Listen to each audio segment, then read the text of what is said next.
शुभोदय बच्चों, कैसे आप सब लोग। पिछले क्लास में हम राजा बदल गया पाठ सीख रहे थे। तो राजा बदल गया जो पाठ में राजेश नामक लड़का ने साधु से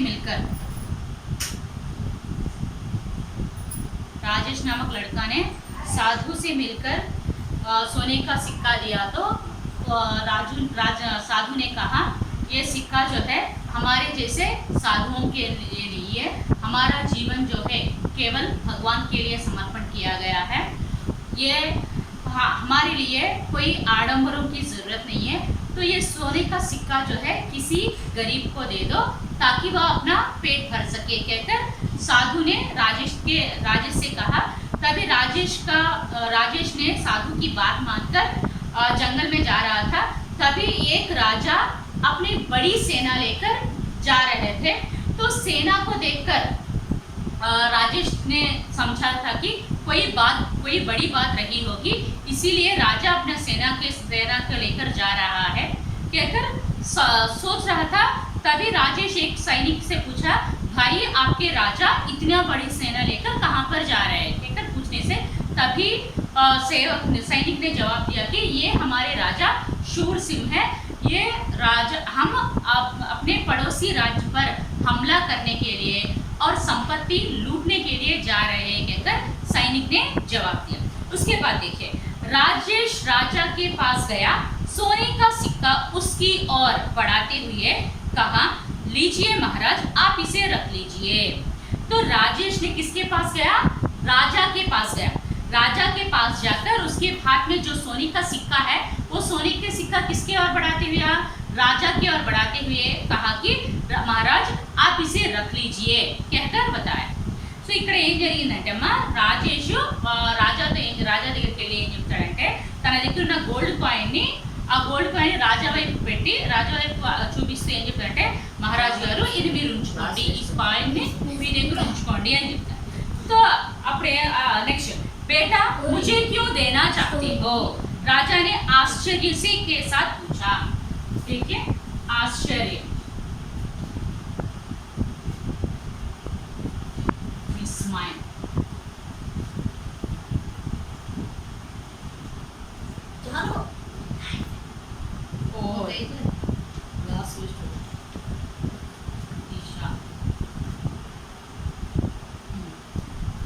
हाँ, तो राजेश ने राजा को सोने का सिक्का देते समय राजा देखकर कहा कि बेटा मुझे यह सोने का सिक्का क्यों देना चाहते हो कहकर आश्चर्य से पूछा। సో ఇక్కడ ఏం జరిగిందంటే అమ్మా, రాజేష్ మహారాజ్ వైపు ఆ సోనే కా సిక్కా గోల్డ్ కాయిన్ చూపించి ఇది మీరు ఉంచుకోండి మహారాజా అని చెప్పేసరికి రాజాము చాలా ఆశ్చర్యంగా బాబు ఈ గోల్డ్ కాయిన్ని నాకెందుకు ఇవ్వాలనుకుంటున్నావు అని ఆశ్చర్యంగా అడిగారు। महाराज, एक साधु ने कहा था कि जो सबसे गरीब दिखे उसे यह सिक्का दे देना। राजेश करुणा स्वर में बोला। तो महाराज ने पूछा कि यह सिक्का मुझे क्यों देना चाहते हो कहकर आश्चर्य से बोलने के बाद राजेश ने पूरी विषय बताया। क्या बताए? मैं जंगल से जा रहा था, मुझे रास्ते में सोने का सिक्का मिला। ये सिक्का तो मेरा है नहीं, मैं अपने पास नहीं रख सकता, इसीलिए मैं इसी सोचते हुए जा रहा था। तभी मुझे एक साधु महाराज मिले, मैं साधु महाराज को सिक्का दिया।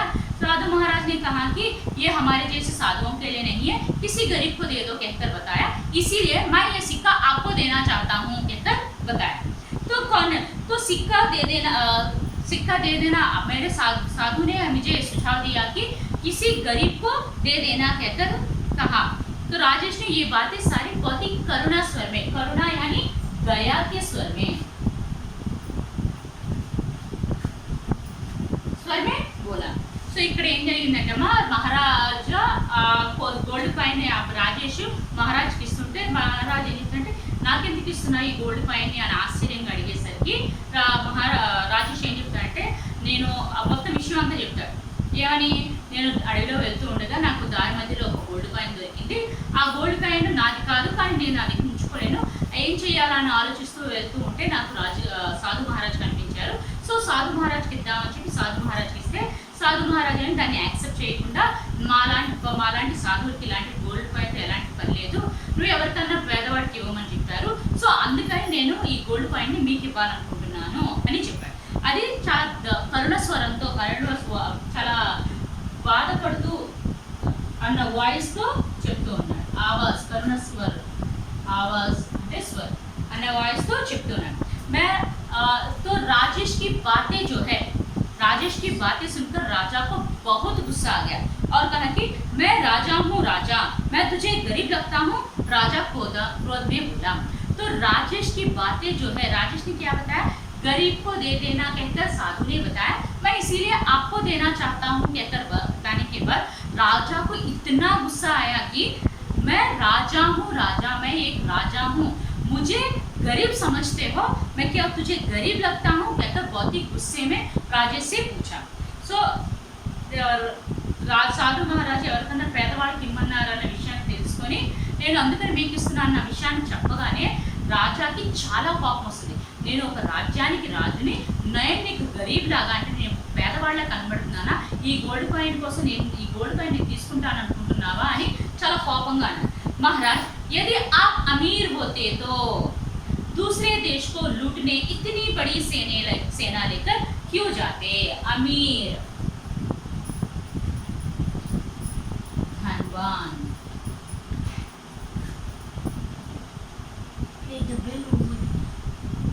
लूटना,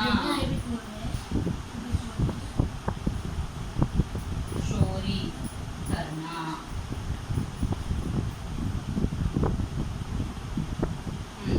महाराज तभी राजेश कहता है कि महाराज आप अमीर होते तो, आप राजा होते तो, आप अमीर होते तो आपके पड़ोसी राज्य पर हमला करने के लिए, वहाँ की संपत्ति लूटने के लिए आप क्यों जाते कहकर प्रश्न किया.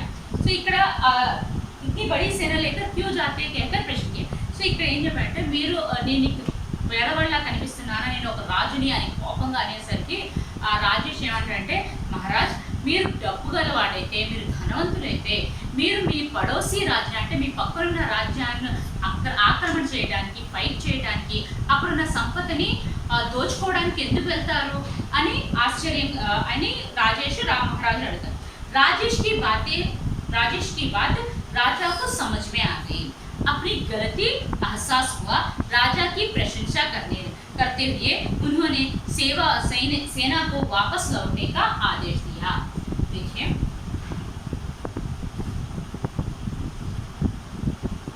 एहसास, महसूस,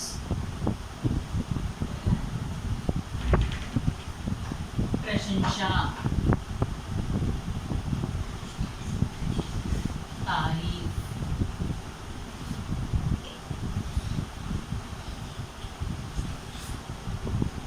आदेश, आज्ञा. राजेश की बातें माने राजेश जो बातें कहा था, क्या कहा था, आप महाराज होते तो, आप राजा होते तो दूसरे देश पर आक्रमण करने, लूटने क्यों जाते कहकर प्रश्न करने के बाद राजेश की बातें जो है, राजेश के द्वारा बोली गई जो बातें जो है राजा को समझ में आ गया और अपने माने राजा के द्वारा जो गलती हुई वो गलती को वो महसूस करने लगे. माने मैं राजा होने के कारण दूसरे देश पर हमला करने के लिए, दूसरे देश की संपत्ति लूटना अच्छी बात नहीं है कहकर समझ में आकर उसने क्या किया, राजेश की प्रशंसा, राजेश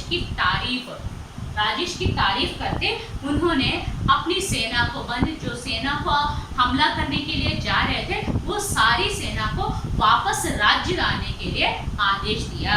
సో ఇక్కడ రాజేష్ అడిగిన క్వశ్చన్స్ కి, మీరు పేదవారైతే, మీరు గొప్పవాళ్ళైతే, మీరు పెద్దవాళ్ళైతే ఏమైనా చేయగలరు, మీరు ధనవంతులైతే, మీరు వేరే ఒక దేశాన్ని ఫైట్ చేయడానికి, ఆ దేశం యొక్క డబ్బులు దోచుకోవడానికి మీరు ఎందుకు వెళ్తారు అనే మాటలు అడిగేసరికి రాజేష్ యొక్క మాటలు రాజుగారికి బాగా అర్థమవుతుంది. అంటే ఆయన చేసిన తప్పు ఏంటి, ఆ తప్పు ఏంటిది ఆయన తెలుసుకొని వాళ్ళ తన రాజేష్ని ఆయన ప్రశంసిస్తూ ఏంటంటే వాళ్ళ రాజ్యంలో ఎవరైతే సైనికులు ఫైట్ చేయడానికి వస్తున్నారో వాళ్ళందరినీ వెనక్కి తిరిగి వాళ్ళ రాజ్యాన్ని పెట్టుకోమని ఆదేశిస్తారు. उस दिन से राजेश ने अपनी सारी संपत्ति जनता की सेवा में खर्च करना आरंभ किया. सो आ रोज नीचे उस दिन से राजा अपनी सारी संपत्ति, अपने पास जितना भी संपत्ति है, जितना भी धन है, वो सारा धन दूसरों की सेवा करने के लिए, दूसरों की जनता की सेवा करने के लिए खर्च करना स्टार्ट कर दिया.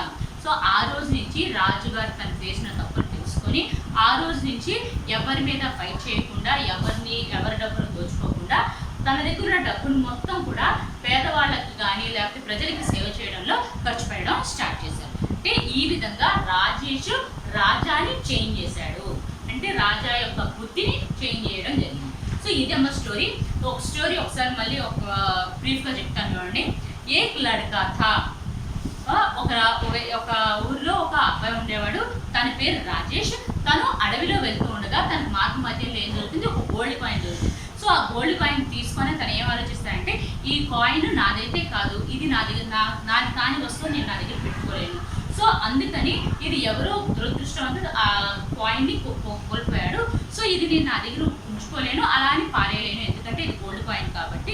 ఏం చేయాలని ఆలోచిస్తూ తను అడవిలో నడుస్తూ వెళ్తూ ఉండగా తనకి ఒక సాధు మహారాజ్ కనిపిస్తారు. సో సాధువుని చూడగానే నేను ఈ కాయిన్ సాధువుకి ఇస్తే సరిపోతుంది కదా, ఆయన ఏదో చేసుకుంటారు అని చెప్పేసరికి అనుకొని తను సాధు దగ్గరికి వెళ్ళి ఆ సాధు ఎలా వస్తున్నా అంటే జపమాల జపిస్తూ వస్తున్నాడు. సో ఆయన చూసి తన దగ్గర ఉన్న గోల్డ్ కాయిన్ ఆయనకి ఇస్తారు. ఆయనకి ఇచ్చేసరికి ఆయన ఏం చెప్తారంటే ఈ గోల్డ్ కాయిన్ నాకు ఇలా దొరికింది, నేను నా దగ్గర పెట్టుకోలేను, అందుకని మీకు ఇస్తున్నాను అని చెప్పేసరికి సాధువు ఏం చెప్తానంటే ఈ గోల్డ్ కాయిన్ మాలాంటి వాళ్ళకి అవసరం లేదు, ఎందుకంటే మేము మా జీవితం భగవంతుడికి సమర్పించాము, మాకు తినడానికి తిండి ఉండటానికి బట్ట తినడానికి తిండి ఉండటానికి బట్ట ఉండడానికి ఇల్లు ఉంటే చాలు, ఇంకేమీ అవసరం లేదు, మాకు ఆడంబరాలతో కూడిన జీవితం అవసరం లేదు అని చెప్పి ఇది ఆయన ఏమని సలహా ఇస్తారంటే ఇది ఎవరికన్నా పేదవాళ్ళకి ఇవ్వు, ఆ పేదవాళ్ళు దాన్ని అమ్ముకొని ఆ వచ్చిన డబ్బుతో వాళ్ళ ఆకలిని తీర్చుకుంటాడు అని చెప్పి. సరే అని చెప్పి సాధు యొక్క మాటలు విని ఎవరికన్నా పేదవాళ్ళకి ఇద్దామని చెప్పి అలా అడవిలో నడుస్తూ ఉండగా అప్పుడే ఒక రాజు తన సైన్యంతో, పెద్ద సైన్యంతో అదే అడవిలో నడుచుకుంటూ గుర్రాల మీద వెళ్తూ ఉన్నారు. సో అది చూసి రాజేష్ ఏమనుకున్నాడంటే ఏదో పెద్ద విషయం అయి ఉంటుంది, అందుకని రాజా ఈ పెద్ద సైన్యంతో పాటు వెళ్తూ ఉన్నారు, ఏదో విషయం జరిగి ఉంటుంది అని అనుకొని ఆ సైనికుల్లో ఒక సైనికుడిని అడుగుతాడు రాజేష్, ఎందుకు మీ రాజా ఇంత పెద్ద సైన్యాన్ని తీసుకుని వెళ్తూ ఉన్నారు. అప్పుడు ఆ సైనికుడు ఏమాల్సైతే ఈయన మా రాజా శూర్సింహం, ఆయన మా పక్కనున్న రాజ్యాన్ని మా పక్కనున్న రాజ్యాన్ని ఆక్రమణ చేయడానికి వెళ్తున్నాము, అక్కడున్న డబ్బులు దోచుకోవడానికి వెళ్తున్నాము అని చెప్పేసి చెప్తాడు. అది విని రాజేష్ రాజు దగ్గరికి వెళ్ళి తన దగ్గర ఉన్న గోల్డ్ కాయిన్ ఆయన వైపు చూపిస్తూ ఇది మీరు ఉంచుకోండి మహారాజా అని చెప్తారు. సో అది చూసి రాజా ఆశ్చర్యంతో ఎందుకు నాకు ఇవ్వాలనుకుంటున్నాడు, నాకెందుకు ఇస్తున్నావు, నేనేం చేసుకుంటాను అని అడిగేసరికి అప్పుడు రాజేష్ ఏం చెప్తాడంటే మహారాజ్ ఏక్ సాధునే, ఆ సాధుని నాకు ఒక సాధువు కనిపించా, ఆ సాధువు నాకు ఏం చెప్పారంటే ఆ గోల్డ్ కాయిన్ ఎవరికైనా పేదవాడికి ఇవ్వమని చెప్పారు, నేను అందుకని మీకు ఇస్తున్నాను అని చెప్పేసరికి రాజుగారికి చాలా కోపం వచ్చి నేను నీకు పేదవాళ్ళకి కనిపిస్తున్నాను, నేను ఒక రాజ్యానికి రాజు అని చాలా కోపంగా చెప్పారు. అలా కోపంగా చెప్పేసరికి మళ్ళీ రాజేష్ ఏం చెప్తారంటే మీరు గొప్పవాళ్ళైతే, మీరు రాజు అయితే వేరే దేశం మీద ఆక్రమణ చేయడానికి, అక్కడున్న సంపదని దోచుకోవడానికి ఎందుకు వెళ్తారు, మీరు పేదవాళ్ళు అయితే ఎందుకు వెళ్తారు, మీరు గొప్పవాళ్ళైతే ఎందుకు వెళ్తారు అనేసరికి రాజేష్ చెప్పిన మాటలు అర్థం చేసుకొని, తన మాటను అర్థం చేసుకొని తను చేసిన తప్పేంటో తనకు తెలుసుకొని ఆ రాజాని ప్రశంసిస్తూ ఆ రాజ్యంలో ఉన్న ప్రజలకి ఎవరైతే సైనికులు ఫైట్ చేయడానికి వెళ్తున్నారో వాళ్ళకి తిరిగి వాళ్ళ రాజ్యాన్ని పెట్టుకోమని ఆదేశిస్తాడు. అప్పటి నుంచి ఆ రాజా తను చేసిన తప్పును తెలుసుకొని ఇంకెవ్వరిని కూడా కష్టపెట్టకుండా తన దగ్గర ఉన్న డబ్బును కూడా ఎదుటి వాళ్ళకి సేవ చేయడంలో, అంటే ఆ ప్రజలకి సేవ చేయడంలో తన డబ్బుని ఖర్చు పెట్టడం స్టార్ట్ చేశాడు. సో ఈ విధంగా రాజేష్ రాజా యొక్క మనసుని మార్చగలిగాడు, తన బుద్ధిని కూడా మార్చగలిగాడు. సో అందుకని రాజా బదల్ గయా అన్న టైటిల్ ఇవ్వడం జరిగింది. ఓకేమ్మా, అదైనా. సో ఈరోజు హోంవర్క్ ఏంటంటే ఈ రాజా బదల్ గయా స్టోరీ మొత్తాన్ని ఒకసారి చదవండి.